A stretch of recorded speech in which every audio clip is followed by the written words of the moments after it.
Hello, friend, and welcome to Women 60 Plus Diabetes Prevention and Nutrition Podcast. I'm Ann Bernardin. I'm a nutrition educator, a diabetes prevention coach, and your guide through this chapter of your life when our health starts asking for a bit more attention and care. And today we're exploring some questions many women begin to wonder about, especially when they hear the word pre-diabetes for the first time or start noticing new changes in their energy and changes in their blood work numbers. Now, why does it feel like our bodies are reacting differently to food, to stress, to daily life, different than they used to? Maybe your doctor has mentioned rising glucose, or maybe you're feeling a little bit more tired than usual, or maybe you just sense that now's the time for you to understand your body in a deeper, kinder way. And here's what I want to say right now. You have not done anything wrong. Your body is changing, yes, but it's changing for reasons that make complete sense. So pull up a chair. Let's look at what's really going on calmly, clearly, and without that overwhelm. In this first section, we're going to talk about what's actually changing in our body and health after the age of 60. One of the most confusing parts of aging is when your body starts acting differently, even though your lifestyle hasn't changed very much. And you might think, I'm eating the same, my numbers aren't the same, my energy dips faster, I feel more sensitive to certain foods, my gut reacts differently to foods that I'm eating. None of this means that you have failed. It means that your physiology has shifted. You see, one of the first things I want to address is that hormones naturally decline. Estrogen and progesterone support insulin sensitivity, inflammation, balance, and appetite signals. When they drop, the body can become more reactive to carbohydrates and stress. Our muscle mass decreases. Even active women lose 1 to 3% of muscle per year past midlife unless they intentionally rebuild it.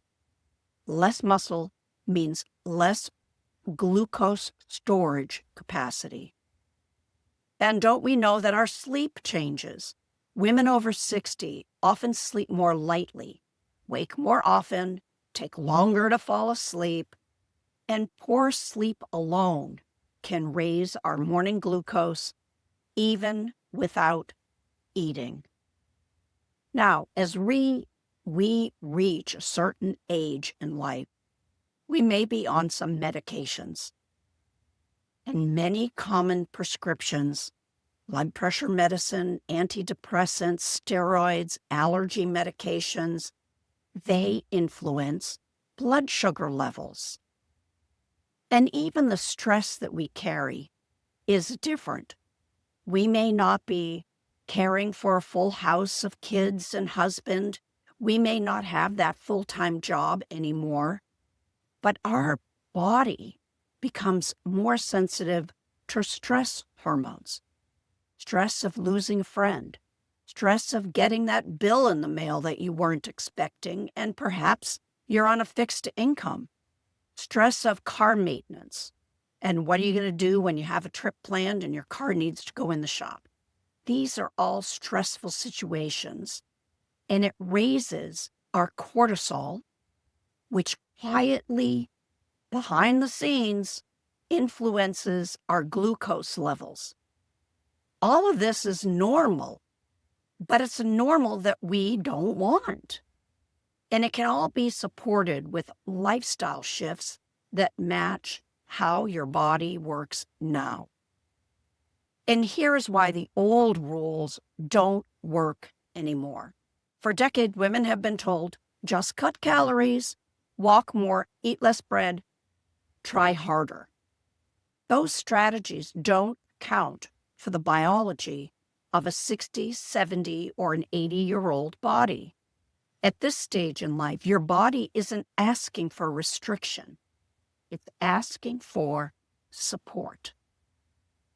This is why women often feel confused. You may be following rules that were designed for a much younger metabolism. Now you're building a new relationship with your body, one that's based on understanding, not willpower. So what does work when you're over 60? Well, here are there are 3 gentle ways, powerful strategies that fit beautifully with your biology run right now. 1, we want to pair. We're back do-si-doing, but this is about our plate. We want to have protein and fiber on every single meal that we have. You see, protein digests slower, and fiber is great for our gut biome. And both of those together help steady our blood sugar, make you feel full longer, and it supports muscle retention, which is critical for glucose control. Now, I said you want to pair the protein with fiber, and why we add fiber, this is your number 2. The fiber in vegetables, berries, beans, oats, chia seeds, whole grains, fiber acts like a buffer, softening how your food affects your blood sugar, slows that quick rise, and it's nicer on your system. Then the third area to make some small changes would be lower your stress in small, realistic ways. You don't need an hour meditation.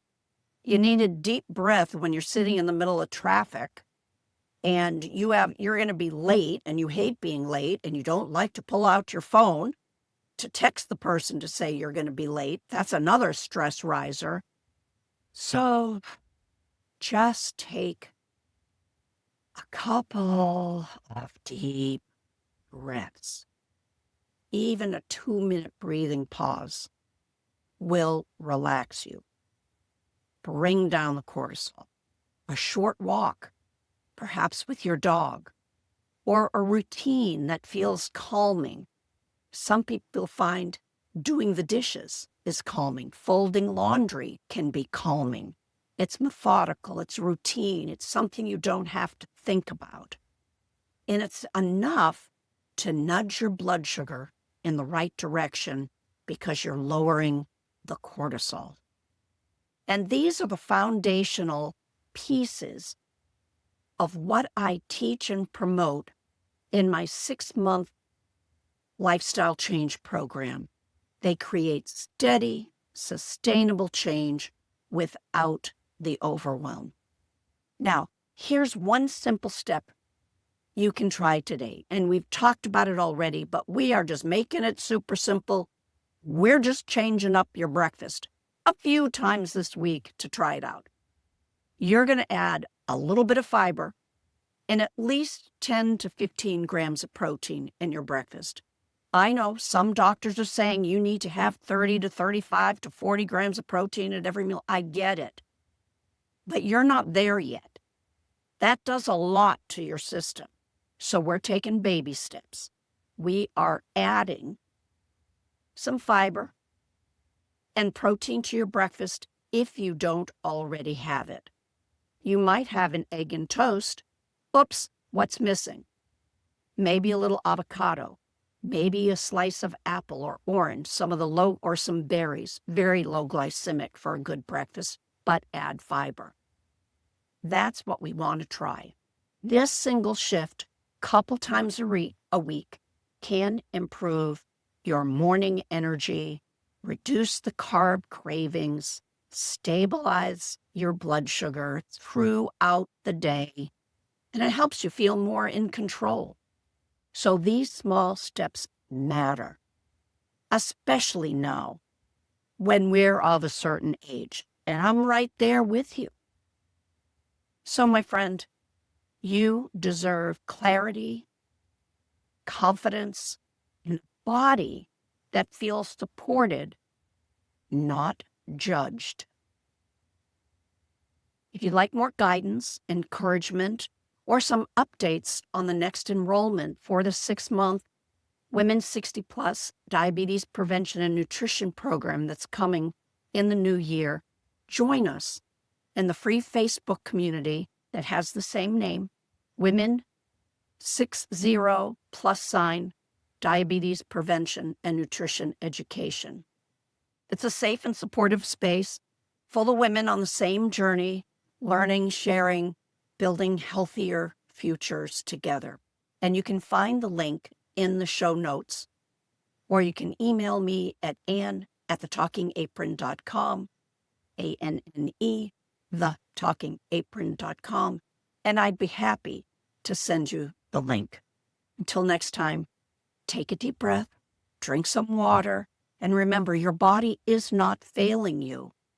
It's simply asking for a new kind of care, and you're learning exactly how to give it.